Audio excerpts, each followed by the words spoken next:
Good morning बच्चों। आज हम अपने ज्योग्राफी का सिलेबस का लास्ट चैप्टर कर रहे हैं, राष्ट्रीय अर्थव्यवस्था की जीवन रेखाएं। राष्ट्रीय अर्थव्यवस्था की जीवन रेखाएं। इसमें बेटा बड़ा सिंपल है कि हम अपने उपयोग में जो चीज़ें लाते हैं वो उड़ के हमारे पास नहीं आ जाती, किसी माध्यम से उनको बाज़ारों में पहुंचाया जाता है और बाज़ार से हम उन चीज़ों को खरीदते हैं। यही है जीवन रेखाएं, यानी परिवहन जिसको हम बोल सकते हैं। और परिवहन हमें मालूम है 3 तरीके के होते हैं, जल, थल और स्थल, है ना। जल, थल और स्थल, यानी पानी वाली चीज़ें परिवहन, और जमीन पे जो स्थल और स्थल और वायु, 3 तरीके के, जल, स्थल और वायु, ये 3 तरीके के परिवहन होते हैं जिनके जरिए से सामान को एक जगह से दूसरी जगह ले जाया जाता है।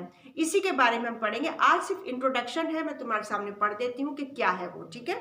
हम अपने प्रतिदिन के जीवन में विभिन्न सामग्रियों और सेवाओं का प्रयोग करते हैं। इनमें से कुछ हमारे आसपास उपलब्ध होती हैं, जबकि कुछ अन्य चीज़ों की ज़रूरतें दूसरे स्थानों से लाकर पूरी की जाती हैं। वस्तुएं और सेवाएं मांग स्थल से आपूर्ति स्थल पर अपने आप नहीं पहुंच जाती हैं। वस्तुओं और सेवाओं के आपूर्ति स्थानों से मांग स्थानों तक ले जाने के लिए परिवहन की आवश्यकता होती है, ट्रांसपोर्टेशन की जरूरत होती है। कुछ व्यक्ति इसको उपलब्ध करवाने में संलग्न हैं।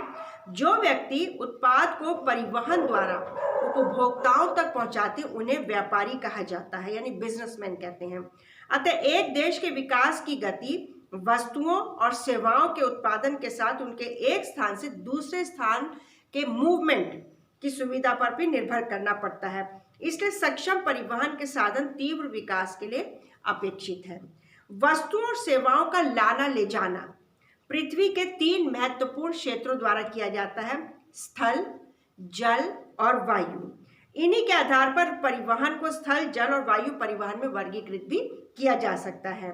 बहुत समय तक व्यापार और परिवहन सुविधा एक सीमित क्षेत्र तक ही किया जाता था, यानी सिर्फ अपने अपने देश में, लेकिन आज एक देश से दूसरे देश में भी ट्रांसपोर्टेशन होता है। विज्ञान और प्रौद्योगिकी के विकास के साथ व्यापार और परिवहन के प्रभाव क्षेत्र में विस्तृत वृद्धि हुई है। सक्षम और तीव्र गति वाले परिवहन से आज संसार एक बड़े गांव में परिवर्तित हो गया, यानी पूरा संसार सिमट गया है, एक जगह आ गया है।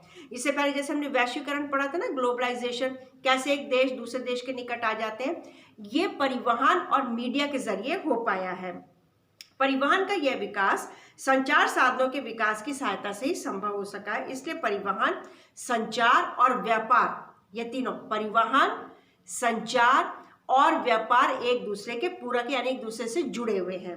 आज भारत अपने विशाल आकार, विविधताओं, भाषाओं, सामाजिक और सांस्कृतिक बहुलताओं के बावजूद भी संसार के सभी क्षेत्रों में सुचारू रूप से जुड़ा हुआ है।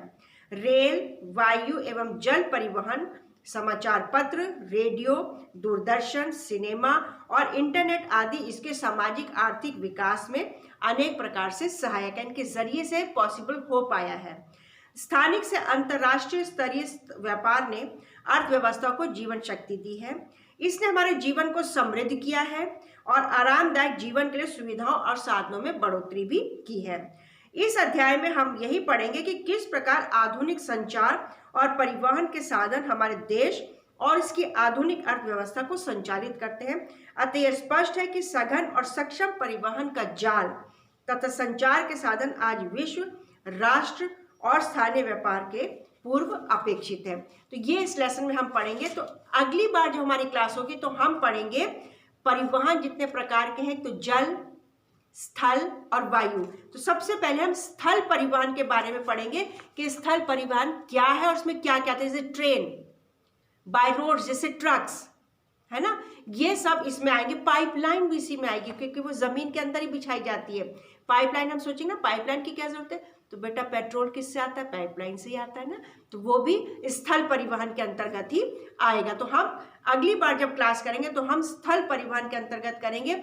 उसमें हम देखेंगे सड़कें कई तरीके की होती है, तो हमारी जैसे दिल्ली के अंदर अंदर सड़कें हैं, फिर जब हम बाहर जाते हैं तो उनको जीटी रोड भी बोलते हैं, नेशनल हाईवेज होते हैं। इस प्रकार के बारे में हम पढ़ेंगे। तो थोड़ा सा पढ़ के भी रखेंगे अपने आप, अच्छी नॉलेज हो जाएगी, सड़कें कौन बनवाता है, इस तरीके से। तो नेक्स्ट क्लास में हम स्थल परिवहन के बारे में पढ़ेंगे।